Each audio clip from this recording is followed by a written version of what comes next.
अब आए तो ठहर जाओ ना। হ্যালো এভরিওয়ান, কি অবস্থা সবার? সবাই কেমন আছেন? সবাইকে নতুন বছরের শুভেচ্ছা জানিয়ে আমাদের নিউ ইয়ার সেলিব্রেশনের ভিডিওটি আজকে আমি আপনাদের সাথে শেয়ার করতে যাচ্ছি। আমি আজকে চলে এসেছি আমার মেজ বোনের বাসায়। শুধু আমি না, আমার বাবার বাড়ির সবাই আমরা আজকে মেজ বোনের বাসায় আমরা সারাদিন নিউ ইয়ার সেলিব্রেশন করব।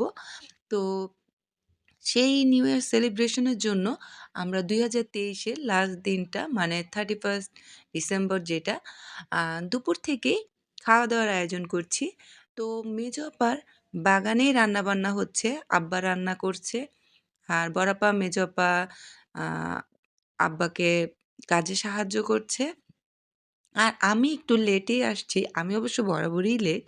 তো আজকে গরুর মাংস দিয়ে সবজি খিচুড়ি রান্না করা হচ্ছে। এটা একটু আঠালো, আঠালো হবে। যেটাকে লেটকা খিচুড়ি অনেকে বলতে পারেন। তবে অতটা লেটকাও না, একটু আঠালো, আঠালো টাইপের। তো বাগানে সেই রান্নাবান্না চলছে। আর এই রান্নার থেকে কিন্তু কয়লাও তুলে রাখা হচ্ছে। কারণ এই কয়লা দিয়ে আমরা রাত্রে বারবিকিউ করে খাবো। তো যেহেতু আপার বাগানে মানে ওর বাগানে রান্নাবান্না হচ্ছে, তো ভাবলাম যে আপার বাগানটা একটু শেয়ার করি। কারণ এখানে অনেক গাছগাছালি আছে। আপনারা যারা নিয়মিত আমার ভিডিও দেখেন, তারা তো জানেনই গাছ আমার অনেক পছন্দ। তো এটা কিন্তু আপার সেই মরিচ গাছ আমি দেখিয়েছিলাম। গোল, গোল মরিচ কালো। এর আগে আপনাদের সাথে শেয়ার করেছিলাম। আর এটা আবার ১২ মাসি আমড়া গাছ। এটাতে কিন্তু প্রচুর আমড়া হয় আলহামদুলিল্লাহ। আ স্বাদও অনেক। তো এইদিকে দেখেন আর তার ২ বাচ্চা লালু আর কালু মারামারি লাগছে। কি মারামারি! অনেকক্ষণ ধরেই তারা মারামারি করতেছে। তো দেখেন কি অবস্থা।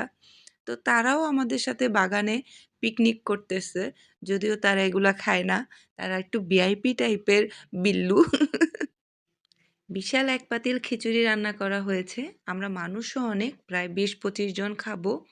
তো একদম অনেক, অনেক খিচুড়ি। আ আর এদিকে বেগুন পোড়ানো হচ্ছে খিচুড়ি ভর্তা দিয়ে খাওয়ার জন্য। তো রান্না শেষে ওই আগুনেই আবার একটু বেগুনও পুড়িয়ে নিচ্ছে। আর এইদিকে মেঝ বাবা একটা বিবিখানা পিঠার আয়োজন করছে। তো সেটাই আগুনে দেওয়া হচ্ছে। তো বিবিখানা পিঠার রেসিপি কিন্তু অলরেডি আমার চ্যানেলে আছে।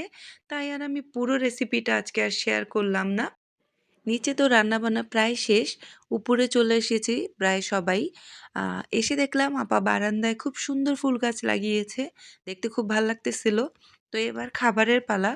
আজকে গরুর মাংস দিয়ে খিচুড়ি, সবজি খিচুড়ি, তার সাথে টমেটো ভর্তা, বেগুন ভর্তা, আমের আচার, ধনিয়া পাতা আচার ছিল এবং সাথে সালাদও ছিল এবং খাবার কিন্তু খুবই টেস্টি হয়েছিল আলহামদুলিল্লাহ। আর এদিকে আপা যে বিবিখানা পিঠা বানাইছিল সেটাও কিন্তু বেশ মজা হইছে। ঠিক সেম রেসিপিতে কিন্তু আমার YouTube এ এবং Facebook এ বিবিখানার রেসিপি দেওয়া আছে। আপনারা চাইলে দেখে নিতে পারেন। তো আমরা তো খেয়ে-দেয়ে অনেকক্ষণ গল্পগুজব করে-টরে রেস্ট-টেস্ট নিলাম।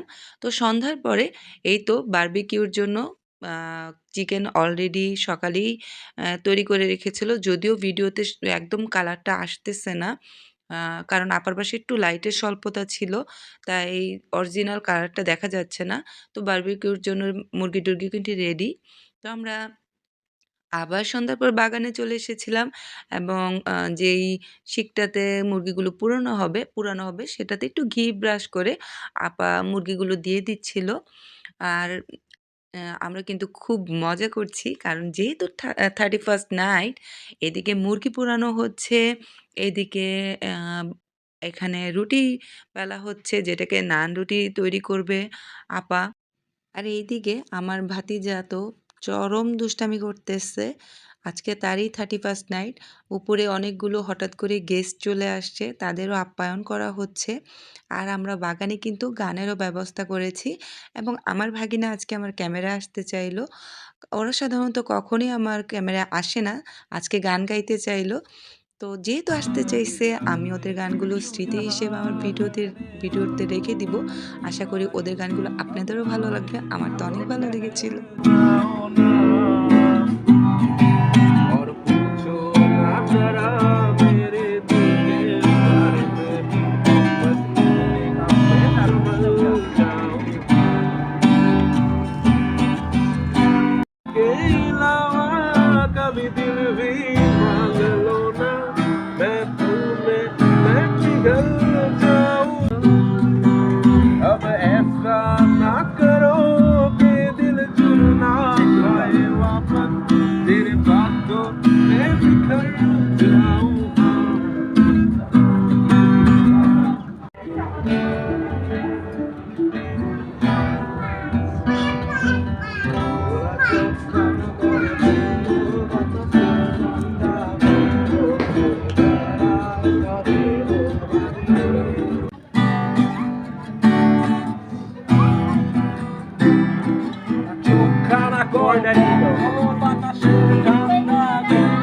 এই দেখ বেড়াই ঘরেরও বাহিরে ছোট্ট একটা গান করি যাতে কারানি মাঝে এসে পাশে বসে আর পুরা পুরা হয়ে গেছে আমি পাশে আর খানা মনে দেখ তো তুমি মাংসুরি হয়েছে নি হয়েছে না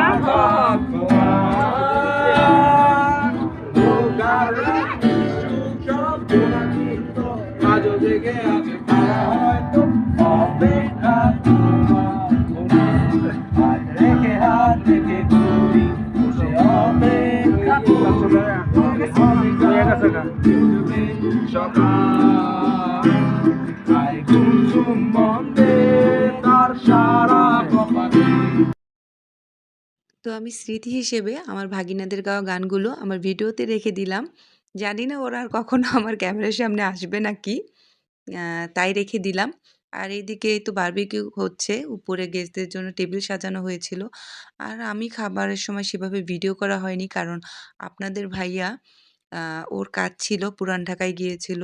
তো সেখান থেকে আসার সময় রাত্রে প্রচুর জ্যাম পড়েছিল, যার কারণে ওর বাসায় আসতে আসতে প্রায় 11:15 বেজে গেছিল। এবং তারপর ও আসার পর তাড়াহুড়ো করে খেয়ে দেয়ে আবার বাসায় আসতে হয়েছে। বাসায় আসতে আসতে অলরেডি আমার 12টা বেজে গেছিলো। রাস্তায় রিক্সার মধ্যেই দেখছিলাম চারিদিক থেকে বোম ফুটাচ্ছিল। তারপরে বাসায় এসে একটু ছাদে চলে আসলাম। বাসায় পার্টি হচ্ছে এবং বিভিন্ন কি বলে বোম-টোম ফুটানো হচ্ছে, সেটা একটু উপভোগ করলাম। এই তো এভাবেই পরিবারের সাথে আজকে আমাদের বছরের শেষ দিন এবং বছরের শুরুটা কেটেছে। তো আলহামদুলিল্লাহ সবকিছুর জন্য। আশা করি আজকের ভিডিওটি আপনাদের ভালো লেগেছে। ভালো লাগলে অবশ্যই লাইক, কমেন্ট এবং শেয়ার করে দেবেন। হ্যাঁ, আমার ইউটিউব চ্যানেলটি সাবস্ক্রাইব করতে ভুলবেন না। আমার ফেসবুক পেজটিও ফলো করতে ভুলবেন না। আর যারা এই কাজগুলো অলরেডি করে ফেলেছেন তাদেরকে অসংখ্য ধন্যবাদ। সবাইকে আবার নতুন বছরের শুভেচ্ছা জানিয়ে আজকের ভিডিও শেষ করছি। দোয়া করি আপনারা সবাই ভালো থাকেন। আসসালামু আলাইকুম।